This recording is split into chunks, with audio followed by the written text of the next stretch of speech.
जी हाँ friends, GST की तरफ से एक न्यू एडवाइजरी आई है जिसमें इन्होंने हमें 2 इम्पोर्टेंट पॉइंट्स अपडेट किए हैं। फर्स्ट इम्पोर्टेंट पॉइंट है हमारा, और सेकंड उससे भी ज़्यादा इम्पोर्टेंट है, क्योंकि ये फर्स्ट जो पॉइंट है वो ऑलरेडी हमें इन्होंने नोटिफिकेशन दे दिया था इसका, लेकिन सेकंड वाले पॉइंट के लिए इन्होंने हमें कोई नोटिफिकेशन दिया नहीं, इम्प्लीमेंट भी कर दिया है।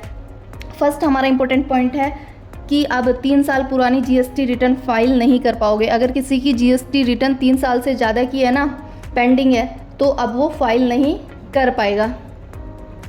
और अगर मैं सेकंड इम्पोर्टेंट पॉइंट की बात करूँ तो उससे तो आप भी परेशान होने वाले हैं, क्योंकि हम क्या करते हैं, जीएसटी का कोई भी डेटा सेव नहीं करते, क्योंकि वो ऑलरेडी हमारे जीएसटी पोर्टल पर सेव रहता है। बट अब जीएसटी पोर्टल ने क्या किया है, उन्होंने क्या अपडेट दिया है, वो अपने पास केवल 7 ईयर का डेटा ही सेव रखेगा।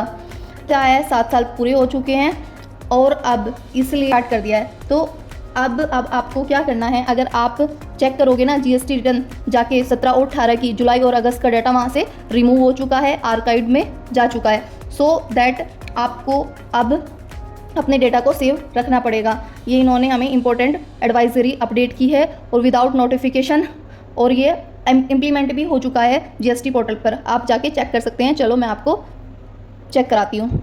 जब आप अपना जीएसटी पोर्टल ओपन करोगे ना और 17-18 की रिटर्न चेक करोगे, 17-18 में जाओगे, तो आपको क्या होगा, यहाँ पर जुलाई और अगस्त की रिटर्न ही शो नहीं होगी, क्योंकि जीएसटी पोर्टल ने आपका 2 मंथ की जो रिटर्न थी वो आर्काइव कर चुके हैं।